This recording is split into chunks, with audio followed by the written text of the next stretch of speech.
Брутално врсничко насилство во Ѓорчево, Скопје ја згрози јавноста. Имено информациите дека 600 оделенка била физички и психички малтретирана од своји врснички, повторно активираше многу прашања.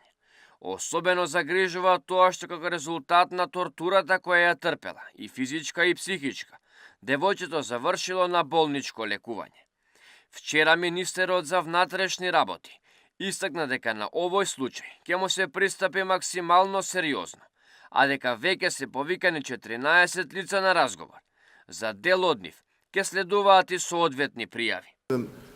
Повеќе секторски одговор, системски пристап да имаме, но секако дека апсолутно и како влијание имаат самите родители и нивната улога во рамки на воспитувањето на децата и во рамки на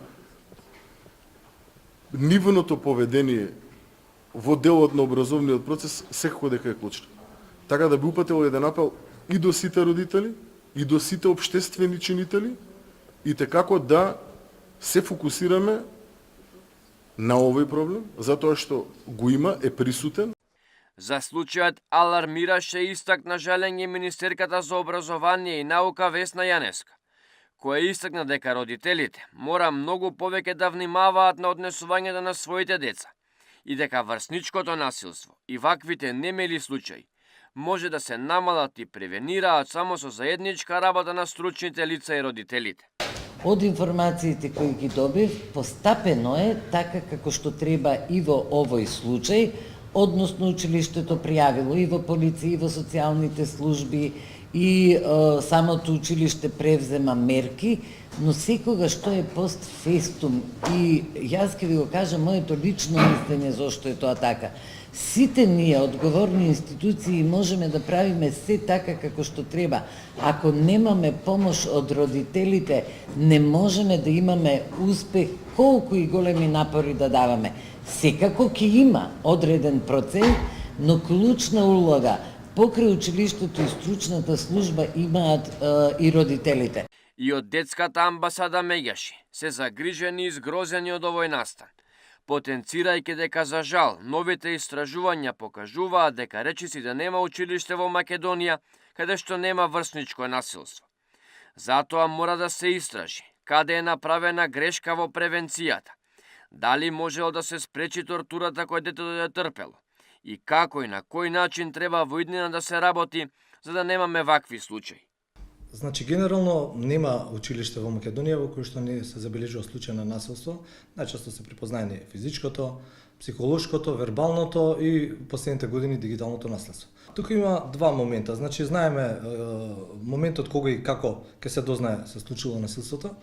Потребно да се работи на превенција. Во овој случај е индикативно тоа што се изминати неколку недели откако се случило насилството, за да се дознае во јавност. Прашањето е, ако се инволвирани минимум 4 деца, од кои што едното е жртва, веројатно врсниците знаеле.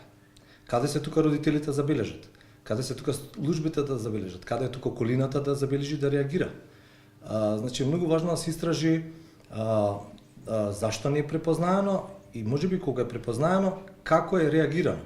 Има ситуации каде што некои од училиштата реагираат ненавремено и несоодветно или во обид да го заштитат угледот на училиштето, ги минимизираат состојбите, односно се обидуваат да ги менеџираат во рамки на училиштето. Постојат протоколи од Министерството за образование и наука кои што треба да се следат од училиштата, а кои што јасно укажуваат во кои ситуации треба да се инволвираат службите како што е полицијата, општината, Министерството за образование, центрите за социјална работа и се разбира стручните служби. Родителите се исто многу важни, значи имаме насилство не само во училиштето и надвор од училиштето, туку и во семејството.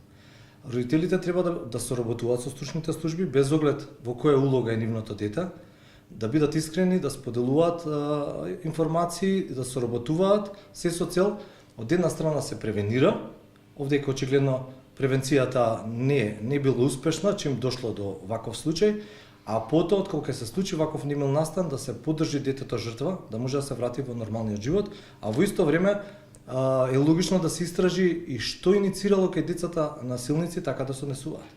зашто обично тоа има причина и тука имаме ситуација каде што треба повеќе аспекти стручните служби да истражат. Меѓаш има своја бесплатна линија, Ало Бушавко, на која може да се пријавуваат вакви проблеми. А потоа за истото ќе бидат известувани надлежните органи. Се со цел да се спречи исход како што имавме во Ѓорче.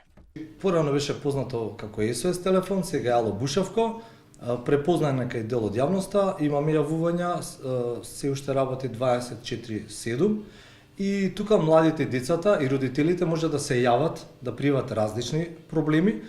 Едни од проблематиките што се третираат е и врсничкото насилство, тука и родителите може да добијат информација како да препознават, како и каде да пријават, како да прават разлика, бидејќи не секој конфликт меѓу децата е насилство или може да се посредува, да се со медијаторство и да се неутрализира конфликтот.